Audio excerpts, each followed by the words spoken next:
পুলিশের জালে আটক তৃণমূল পঞ্চায়েত সদস্যার স্বামীর অবৈধ বালি বোঝাই ট্রাক্টর। সাত সকালে জামুরিয়া বিধানসভার শ্যামলা গ্রাম পঞ্চায়েত অধীনস্থ ভণিগ্রামে পাণ্ডবেশ্বর থানার অতর্কিতে অভিযানে আটক করা হলো শ্যামলা গ্রাম পঞ্চায়েত সদস্যার স্বামীর অবৈধ বালি বোঝাই ট্রাক্টর। প্রসঙ্গত উল্লেখ্য, জামুরিয়া বিধানসভার অন্তর্গত শ্যামলা অঞ্চলের ভুঁড়ি ও ফরফরি গ্রামে স্থানীয় অজয় নদী থেকে বালি উত্তোলন করে দিনরাত রমরমিয়ে চলছে অবৈধ বালি বোঝাই ট্রাক্টর। বহুবার প্রশাসনের হাতে বালি বোঝাই গাড়ি আটক হওয়ার পরেও দৌরাত্ম্য কমেনি ভুঁড়ি ও ফরফরি গ্রামের চুনোপুঁঠি বালি মাফিয়াদের। প্রশাসনকে বুড়ো আঙুল দেখিয়ে রাত বিরেতে অবাধে এই বালি গাড়িগুলি চলছিল, কিন্তু হঠাৎই রবিবার সাত সকালে পাণ্ডবেশ্বর থানার পুলিশ বাহিনী ভুঁড়ি গ্রামে পৌঁছে অবৈধ বালি বোঝাই একটা ট্রাক্টর আটক করে।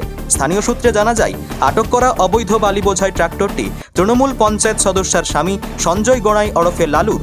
সূত্রের খবর, বর্তমানে ঘটনাস্থল থেকে পুলিশ বালিগাড়িটি আটক করে পাণ্ডবেশ্বর থানায় নিয়ে যায়।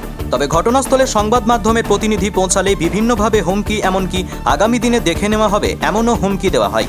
অন্যদিকে এ বিষয়ে জামুরিয়ার বিজেপির মণ্ডল 2 এর মণ্ডল সভাপতি রাহুল বাউরি জানাই, শ্যামলা অঞ্চলের ভুঁড়ি এবং ফরফরি গ্রামে অবাধে অজয় নদী থেকে বালি লুট চলছে।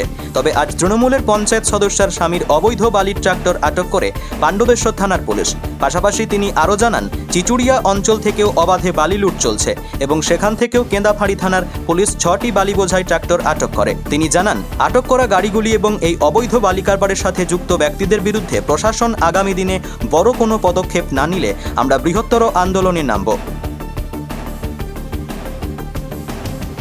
আমরা এখনই জানতে পারি যে ভুঁড়ি ফরফরি ঘাটে শ্যামলা অঞ্চল, সেখানে অবৈধ বালি কারবার চলছিল এবং আজ সকালে যে পাণ্ডবেশ্বর থানা আছে অভিযান চালায় এবং ওই অভিযানে এই শ্যামলা অঞ্চলের যে তৃণমূল সদস্যের স্বামী তার গাড়ি ধরা পড়ে এবং আমরা জানতে পারি যে এইভাবে একই রকমের বালি চলছে চিচুড়ে অঞ্চলও, এবং চিচুড়ে অঞ্চলে কেন্দাফাড়ি 6টি গাড়ি ধরেছে এবং যদি এই গাড়িগুলোর ব্যবস্থা যদি না গ্রহণ করে প্রশাসন, তো আমরা আগামী দিন বৃহত্তর আন্দোলনে নামতে বাধ্য হব এবং এই যে দোষী যারা অবৈধ বালি কারবারের সঙ্গে যুক্ত, আমরা চাইব যে যেন প্রশাসন তাদেরকে আইনতভাবে কঠোরতম সাজা গ্রহণ করা হয় তাদের উপরে।